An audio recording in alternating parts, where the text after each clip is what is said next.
മറ്റുള്ളവരിൽ നിന്ന് പിടിച്ചു പറിച്ചൊന്നും നേടാതെ നമുക്ക് എന്ത് കിട്ടുന്നോ ഉള്ളതുകൊണ്ട് തൃപ്തിപ്പെട്ട് ഇരുൾ അടഞ്ഞ വഴികളിൽ തിരുനാളമാകുവാൻ ഇന്നത്തെ ചിന്ത.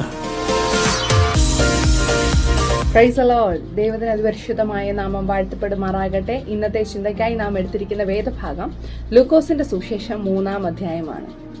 ഈ 3-ാം അധ്യായത്തിന്റെ പ്രത്യേകത യോഹന്നാൻ സ്നാപകന്റെ ശുശ്രൂഷ കാലയളവിനെ കുറിച്ച്, യോഹന്നാൻ സ്നാപകന്റെ ശുശ്രൂഷയുടെ ഒരു രീതിയും ശുശ്രൂഷയുടെ ഒരു ഭംഗിയും ഒക്കെ കാണിച്ചു തരുന്ന ഒരു ഭാഗമാണിത്.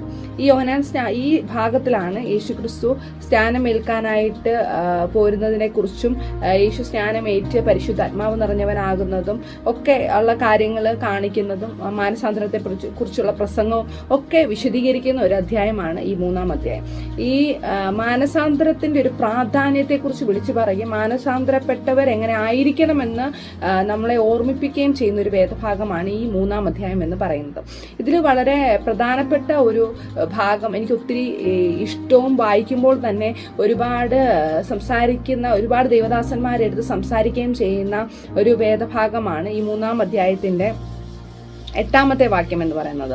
മാനസാന്തരത്തിന് യോഗ്യമായ ഫലം കായ്ക്കുവിൻ. ഇത് നമ്മുടെ യോഹന്നാൻ സ്നാപകൻ ജനത്തോട്, തന്നെ കേൾക്കുന്ന ജനത്തോട് പറയുകയാണ്, മാനസാന്തരത്തിന് യോഗ്യമായ ഫലം കായ്ക്കണം. അപ്പോൾ ഒരു വ്യക്തി, അതായത് ഒരു ദൈവ പൈതലിന്റെ ആദ്യത്തെ പടിയായ മാനസാന്തരം, അതായത് പാപത്തെക്കുറിച്ചും ഉള്ള ഒരു കുറ്റബോധം, താനൊരു പാപിയാണെന്ന് നാം മനസ്സിലാക്കുന്ന ഒരു സമയം, ആ പാപത്തെക്കുറിച്ചുള്ള ഒരു കുറ്റബോധം ഉണ്ടായി കഴിയുമ്പോൾ മനസ്സ്, ഇതുവരെ നാം ചെയ്തിരുന്ന പ്രവൃത്തിയിൽ നിന്ന് മനം തിരിഞ്ഞുകൊണ്ട് നമ്മളൊരു പുതിയ മനുഷ്യനായി മാറുന്നു, അല്ലെ, ഒരു പുതിയ സൃഷ്ടിയായി മാറുന്നു. അങ്ങനെ ഒരു മാനസാന്തരപ്പെട്ട ഒരു വ്യക്തി എങ്ങനെ ആയിരിക്കണം എന്നുള്ളതാണ് യോഹന്നാൻ സ്നാപകൻ പറയുന്നത്. മാനസാന്തരത്തിന് യോഗ്യമായ ഫലം കായ്ക്കും. നാം മാനസാന്തരപ്പെട്ടെങ്കിൽ അതിന് യോഗ്യമായ ഒരു ഫലം കായ്ക്കുവാൻ നാം കഴിയണം. വചനത്തിൽ പറയുന്നുണ്ട്, ഒരു ഉറവയിൽ നിന്ന് എങ്ങനെയാണ് മധുരവും കയ്പും നിറഞ്ഞ വെള്ളം വരുന്നത്, ഇതുപോലെ തന്നെയാണ് മാനസാന്തരപ്പെട്ടവരാണ് നാം എങ്കിൽ അതിന് യോഗ്യമായ ഫലം നാം കായ്ക്കണം. അത് കഴിഞ്ഞിട്ടുള്ള ഭാഗത്ത് നമുക്ക് കാണുവാൻ കഴിയും 9-ാം വാക്യത്തിൽ, ഇപ്പോൾ തന്നെ വൃക്ഷങ്ങളുടെ ചുവടിന് കോടാലി വെച്ചിരിക്കുന്നു, നല്ല ഫലം കായ്ക്കാത്ത വൃക്ഷം എല്ലാം വെട്ടി തീയിലിട്ട് കളയുന്നു. ഇത് മാനസാന്തരപ്പെട്ട് കഴിഞ്ഞ ഒരാളുടെ കാര്യമല്ല പറയുന്നത്, മാനസാന്തരപ്പെടുന്നതിന് മുമ്പ് ഉള്ള ഒരു വ്യക്തി, ഒരു സാധാരണ മനുഷ്യൻ, ദൈവത്തെക്കുറിച്ച് അറിയാത്ത അല്ലെങ്കിൽ മാനസാന്തരപ്പെട്ടിട്ടില്ലാത്ത ഒരാളെ കുറിച്ചാണ് അവിടെ ആ ഭാഗത്ത് ഒരു ഉദാഹരണമായിട്ട് പറയുന്നത്. അല്ലെങ്കിൽ മാനസാന്തരപ്പെടാത്ത ഒരാളെ ഒരു ഉദാഹരണമാക്കിക്കൊണ്ട് തന്നെ നമുക്ക് ചിന്തിക്കാം. ഇപ്പോൾ തന്നെ വൃക്ഷങ്ങളുടെ, അങ്ങനെയുള്ള ഒരാളുടെ ചുവടിന് എന്ത് വെച്ചിരിക്കുകയാണ്? കോടാലി വെച്ചിരിക്കുകയാണ്. എന്തിനാണ്? നല്ല ഫലം കായ്ക്കാത്ത, മാനസാന്തരത്തിനൊത്തവണ്ണം മാനസാന്തരപ്പെട്ട് നല്ല ഫലം കായ്ക്കാതെ വന്നാൽ അതെല്ലാം വെട്ടി എന്തിലേക്ക് ഇട്ട് കളയും? തീയിലേക്ക് ഇട്ട് ചുട്ടുകളയും. അപ്പോൾ നാം എങ്ങനെയാണ്, ഇപ്പൊ നമ്മൾ മാനസാന്തരപ്പെട്ടു, നമ്മളെല്ലാവരും മാനസാന്തരപ്പെട്ടവരാണ്. പക്ഷെ മാനസാന്തരപ്പെട്ടവർ എങ്ങനെയാണ് ഫലം കായ്ക്കേണ്ടത്? മാനസാന്തരത്തിന് യോഗ്യമായ ഫലം നാം കായ്ക്കുന്നുണ്ടോ? നാം ചിന്തിക്കേണ്ട സമയം കഴിഞ്ഞിരിക്കുന്നു. കാരണം നാം മാനസാന്തരപ്പെട്ട് ആ ഫലം കായ്ക്കുന്നില്ല എങ്കിൽ നമുക്കുണ്ടാവാൻ പോകുന്ന ബുദ്ധിമുട്ടുകൾ എന്തൊക്കെയാണ്?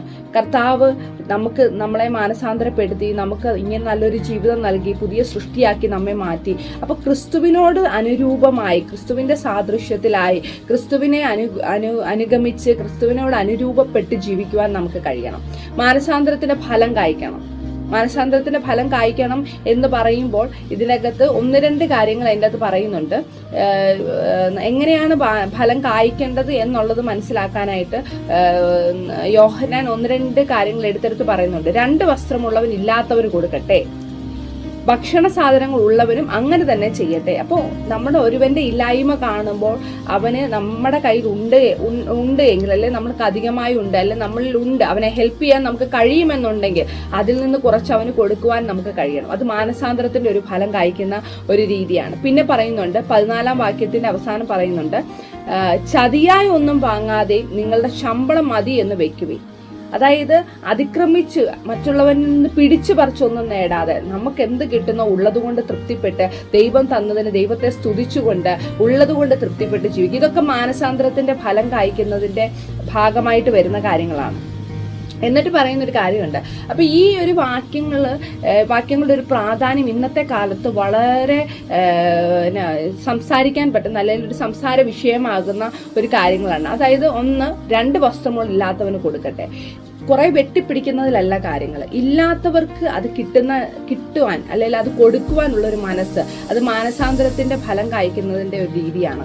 അപ്പോൾ അതുകൂടാതെ ചതിയായിട്ടൊന്നും ആകാതെ, ഈ ദ്രവ്യാഗ്രഹം സകലവിധ ദോഷത്തിന് കാരണം എന്ന് പറയുന്നത് പോലെ നമ്മളെല്ലാം പിടിച്ചെടുക്കുവാൻ ശ്രമിക്കാതെ മറ്റുള്ളവർക്ക് വിട്ടുകൊടുക്കുവാനും മറ്റുള്ളവർക്ക് കൊടുക്കുവാനും ഉള്ളൊരു മനസ്സ് ഉണ്ടാകട്ടെ. ഇന്നത്തെ ചിന്തയ്ക്കായി നാം എടുത്തിരിക്കുന്ന ഭാഗവും ഇത് തന്നെയായിരുന്നു. ഇതിൽ നിന്ന് ഞാൻ നിങ്ങളോട് പറയുവാൻ ആഗ്രഹിക്കുന്നു അതാണ്, കുറെ പിടിച്ചെടുക്കാതെ മാനസാന്തരത്തിന് ഒത്തവണ്ണം ഫലം കായ്ച്ചുകൊണ്ട്, ചതിയായി വാങ്ങിയത് എന്തെങ്കിലും ഉണ്ടെങ്കിൽ അത് തിരിച്ചു കൊടുത്ത്, പിന്നെ പറഞ്ഞതുപോലെ രണ്ടുണ്ടെങ്കിൽ ഇല്ലാത്തവന് കൊടുത്ത് അവന്റെ വിഷമങ്ങളെ കണ്ട് അതിനെ സഹായിക്കുവാൻ നമുക്ക് കഴിയട്ടെ. ഇന്നത്തെ ചിന്ത ഇങ്ങനെ ആയിക്കൊണ്ട് നമ്മുടെ മുന്നോട്ടുള്ള ജീവിതം നയിക്കുവാൻ നിങ്ങൾ എല്ലാവരെയും ആഹ്വാനം ചെയ്തുകൊണ്ട് എന്റെ വാക്കുകൾ ചുരുക്കുന്നു. ദൈവം നമ്മെ ധാരാളമായി അനുഗ്രഹിക്കുമാറാകട്ടെ. ആമേൻ.